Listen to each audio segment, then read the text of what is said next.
தேவனுடைய நியாயத்தீர்ப்பு நம்மை மனம் திரும்புவதற்கான ஏவுதலின் வார்த்தை. நாம் மனம் திரும்பாமல் போனால் பட்டயத்தை கருக்காக்குவார். நாம் மனம் திரும்புவோமானால் கர்த்தர் நம்முடைய பாவங்களை கர்த்தர் மன்னித்து நமக்கு சுகத்தை தருவார், சமாதானத்தை தருவார், இளைப்பாறுதலை தருவார். உம்மை ஆராதிப்பே, உம்மை ஆராதிப்பே, உம்மை ஆராதிப்பே, உம்மை ஆராதிப்பே. என் நாட்கள் முடியும் வரை, என் ஜீவன் பிரியும் வரை, என் சுவாசம் முடியும் வரை உம்மையே ஆராதிப்பேன், உம்மையே ஆராதிப்பேன், உம்மை ஆராதிப்பேன், உம்மை ஆராதிப்பேன், உம்மை ஆராதிப்பேன், உம்மை ஆராதிப்பேன்.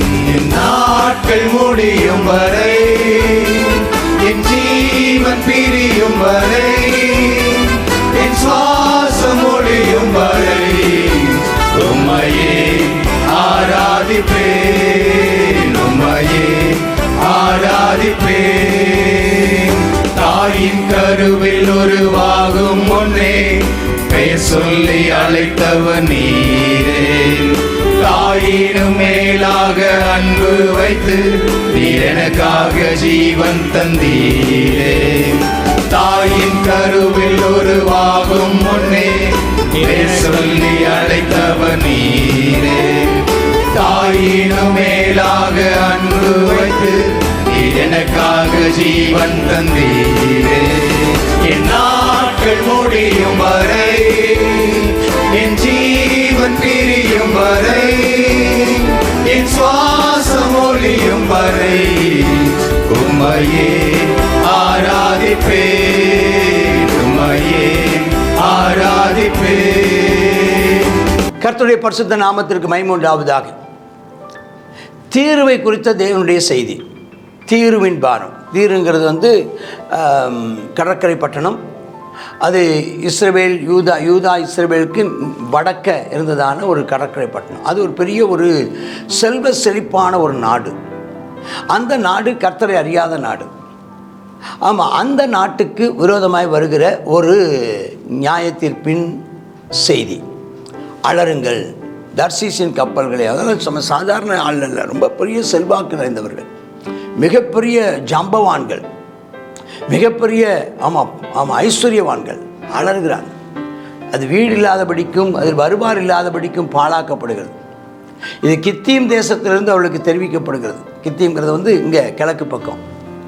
தீவு குடிகளே மௌனமாயிருங்கள். சீதோனின் வர்த்தகர் சமுத்திரத்தில் யாத்திரை பண்ணி ஒன்று நிரப்பினார். சீதோனிலேருந்து ஆட்கள் வர்றாங்க. எப்பவும் ஜன சந்தடியாக இருக்கக்கூடிய ஒரு இடம். அவர்களை குறித்து சொல்லுவாங்க, ஆமாம், அங்கே இருக்கிறதா பிளாட்ஃபார்மில் போட்டு தங்கத்தையும் வைரத்தையும் வைடூரியத்தையும் ரோட்டில் பிளாட்ஃபார்மில் போட்டு விற்கிற அளவுக்கு அது ஒரு பெரிய ஒரு செல்வ செழிப்பான ஒரு நகரமாக. பிளாட்ஃபார்மில் அது விற்கப்படுமா? முத்துக்கள், விலையேறப்பெற்ற முத்துக்கள் எல்லாம் பிளாட்ஃபார்மில் விற்பாங்களாம். சீகோர் நதியின் மிகுந்த நீர்ப்பாய்ச்சலால் விளையும் பயிர் வகைகளும் ஆற்றங்கரையின் அறுப்பும் அதுக்கு வருமானமாக இருந்துச்சா. அது ஜாதிகளின் சந்தை, பெரிய ஒரு வியாபார கேந்திரம், வியாபார மையமாக இருந்த இடம்.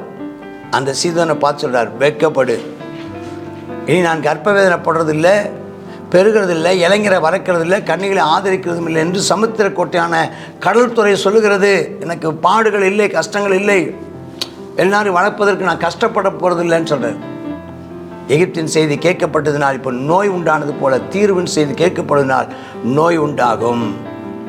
தீர்வே, நீயும் கவனமாயிரு, உனக்கு நேராக நியாய தீர்ப்பு வருது. கரைத்துறை குடிகளே, தர்சீஸ் மட்டும் புறப்பட்டு அலறுங்கள். பூர்வ நாட்கள் முதல் நிலை பெற்று களி கூர்ந்திருந்த உங்கள் பட்டணம் இதுதானா? பரதேசம் போய் சஞ்சரிக்கிறதுக்கு அவள் கால்களை அவளை தூரமாய் கொண்டு போ. அவங்களும் பாபிலோனியராலே அவர்களும் சிறைபிடிக்கப்படுவார்கள், அவர்களும் கீழ்ப்படுத்தப்படுவார்கள். கிரீடம் தரிப்பிக்கும் தீரு, எவ்வளோ பெரிய பாருங்கள், ரொம்ப பெரிய ஒரு மகிமையான தீரு. யார் யோசித்து இப்படி ஒரு ஆபத்து வரும்னு நினச்சி பாராத இந்த ஆபத்தை தீர்மானித்தவர் யார்? சேனைகளின் கர்த்தர். அதன் வர்த்தகர்கள் எல்லாம் பிரபுக்கள், சாதாரண ஆட்கள் எல்லாம் அங்கே பிளாட்ஃபார்மில் இருக்கிறவங்களே பெரிய பெரிய பிரபுக்கள் தான் உட்காந்துருப்பான்.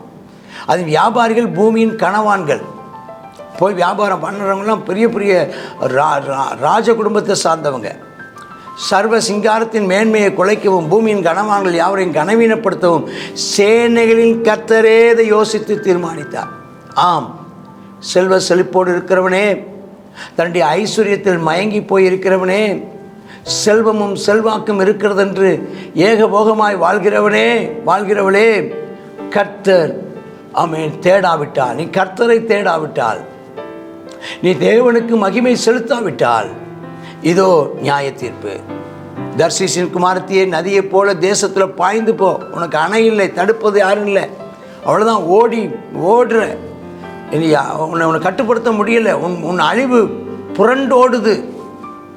ராஜ்யங்களை கர்த்தர் குலுங்க பண்ணுறார், அரண்களை அழிக்கிறதுக்கு ரொம்ப கட்டளை கொடுத்துட்டார். ஒடுங்குண்ட கன்னியாகி சீதோன் குமாரன், ஒடுக்கப்படுகிறாய், இனி களி கூறுதல் இல்லை, போ கித்தீமுக்கு போ, கிழக்கே உன்னை கொண்டு போக போகிறாங்க, அங்கேயும் உனக்கு இளைப்பாறுதல் இல்லை. கல்தேயருடைய தேசத்தை பாருங்கள், ஜனம் முன் இருந்ததில்லை. அசீரியன் வனாந்தரத்துக்கு அதை அஸ்திபாரப்படுத்தினான், அவர்களின் கோபுரங்களை உண்டாக்கினார்கள். அழிவுக்கென்று கர்த்தர் நியமித்தான். இப்போ பாபிலோன்னு ஒன்று, கல்தேயர்னு ஒன்று இன்னும் வந்து அது சீன்லேயே வரலை அப்படிம்பாங்கல்ல, இன்னும் அது முளைக்கவே இல்லை. ஆனால் அது முளைக்கும் முன்பதாக கர்த்தர் சொன்னார், அப்படி ஒரு கூட்டம் முளைக்க போகுது, அப்படி ஒரு கூட்டத்தினாலே பூமியில் ஒரு பெரிய நியாய தீர்ப்பை அந்த ஜனத்தை கொண்டு கர்த்தர் செய்ய போகிறாரு. அது வந்து யூதா ஜனங்களுக்கும் அது ஒரு நியாய தீர்ப்பு, எகிப்துக்கு நியாய தீர்ப்பு, மோவாப்புக்கு நியாய தீர்ப்பு, தீர்வுக்கும் நியாய தீர்ப்பு. திரும்ப திரும்ப சொல்கிறார், தர்சீசின் கப்பலில் அலறுங்கள், பாழாக்கப்பட்டது அக்காலத்திலே. அதுக்கும் ஒரு நம்பிக்கை வச்சுருக்காரு. ஆச்சரியமாக இருக்கு எனக்கு. அதுக்கும் ஒரு நம்பிக்கை வச்சுருக்காரு. அக்காலத்திலே தீரு ஒரு ராஜாவுடைய நாட்களின்படி 70 வருஷம் மறக்கப்பட்டிருக்குமா? 70 வருஷங்களின் முடிவிலே தீர்வுக்கு சம்பவிப்பது வேசின் பாலுக்கு சமானமாக இருக்குமா? மறக்கப்பட்ட வேசியே, வீணை எடுத்து நகரத்தை சுற்றி நினைக்க முடியாத இனிதாக வாசிப்பட பாட்டுகளை பாடு. 70 வருஷங்களின் முடிவிலே கர்த்தர் வந்து தீர்வை சந்திப்பார். எப்படி யூதா ஜனங்களை 70 வருஷம் கழித்து சந்தித்தது போல தீர்வுக்கும் செய்தார். இதே தீரு சீதோன் பட்டணத்துக்கு மேசியா இயேசு கிறிஸ்துவும் போனார் அப்படிங்கிற ஒரு வார்த்தையும் வேதாகமத்தில் பதிவு செய்யப்பட்டிருக்கிறது. அந்த தீர்வும் சீதோன்லையும் சபை இருக்கும் என்று சொல்லப்பட்டிருக்கிறது. அந்த தீர்விலையும் சீதோன்லையும் ஜனங்கள் கர்த்தரை தேடுவார்னு சொல்லப்படும். அது பணயத்துக்கு திரும்பி வந்து பூமியில் சகல ராஜன் வேசித்தனம் பண்ணும். இந்த வேசித்தனம் பண்ணும், வியாபாரம் பண்ணும், ரெண்டும் கிட்டத்தட்ட ஒரே விதமான வார்த்தை, ஒரே விதமான அர்த்தம் உள்ளது. அதனால தான் வியாபாரத்தை குறித்து ஜாக்கிரதையாக இருக்கணும். அவன் வியாபாரத்தை குறித்தும், வியாபாரத்திலையும் கள்ளத்தனம் பண்ணுவோமானால் அதற்கும் வேசித்தனத்துக்கும் வித்தியாசமே இல்லை. வியாபாரத்தில் திருட்டுத்தனம் பண்ணுவோமானால் அதற்கும் வேசித்தன பாவத்துக்கும் வித்தியாசமே இல்லை. சொல்லிட்டு சொல்கிறார், வியாபாரம் அதன் பணயமும் கர்த்தருக்கு பரிசுத்தமாக்கப்படுமா? அது பொக்கிஷமாய் சேர்க்கப்படுவதும் இல்லை, பூட்டி வைக்கப்படுவதும் இல்லையா?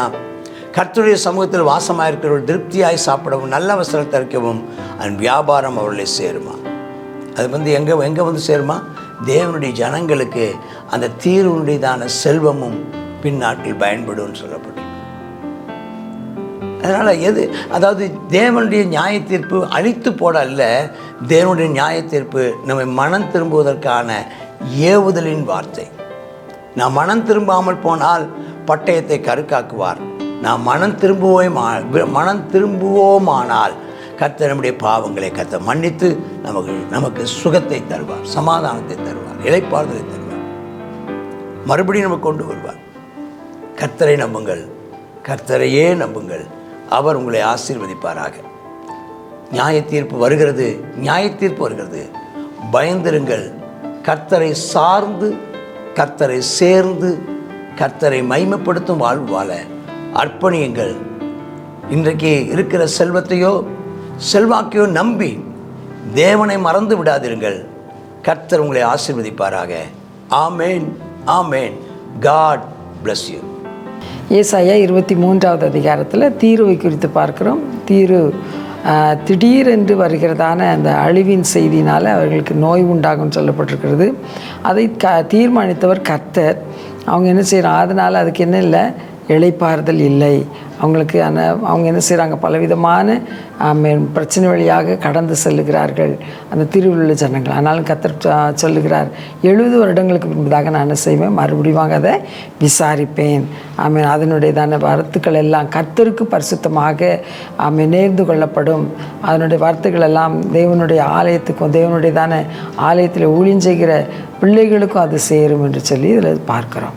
இந்த நாளிலும் நாளில் நம்முடையதான பிரச்சனைகள் பாடுகளுக்கெல்லாம் ஒரு தீர்வு உண்டு. சீக்கிரமாக கர்த்தர் நம்மை சந்திக்கிற நேரத்துக்காக நம்ம காத்திருப்போம். ஜெபம் பண்ணுவோமா? அப்பா உமக்கு நன்றி ஆண்டவரே. ஏசப்பா ஸ்தோத்திரம். ஆண்டப்பட்ட பாடுகளுக்கு எல்லாம் அந்த தீர்வுக்கு கர்த்தாவே அப்பா ஒன்றுமில்லாமல் போன அந்த தீர்வை கூட நீ மறுபடியுமாய் சந்தித்தீரே ஆண்டவரே. ஏசப்பா ஸ்தோத்திரம் ஆண்டவரே. மறுபடியுமாய் அதை கர்த்தாவே அப்பா கீழே வேற்பற்றி அப்பா பலன் கொடுக்க கிருபை தந்தீரே தேவனே. ஸ்தோத்திரம். நாங்களும் கர்த்தாவே அப்பா படுகிற பாடுகளுக்கெல்லாம் அப்பா அது ஒரு கர்த்தாவே சீக்கிரமாய் ஒரு அப்பா ரெமிடியை கட்டளையிடுவீராக. இந்த பாடுகளுக்கெல்லாம் அந்த பிரச்சனைகளுக்கெல்லாம் ஒரு தீர்வை கட்டளையிடுவீராக அப்பா. நாங்கள் அப்பா துன்பத்தை கண்ட வருடங்களுக்கு சரியாக எங்களை மகிழ்ச்சியாக்குவீராக என்று சொல்லி ஜெபிக்கிறோம்.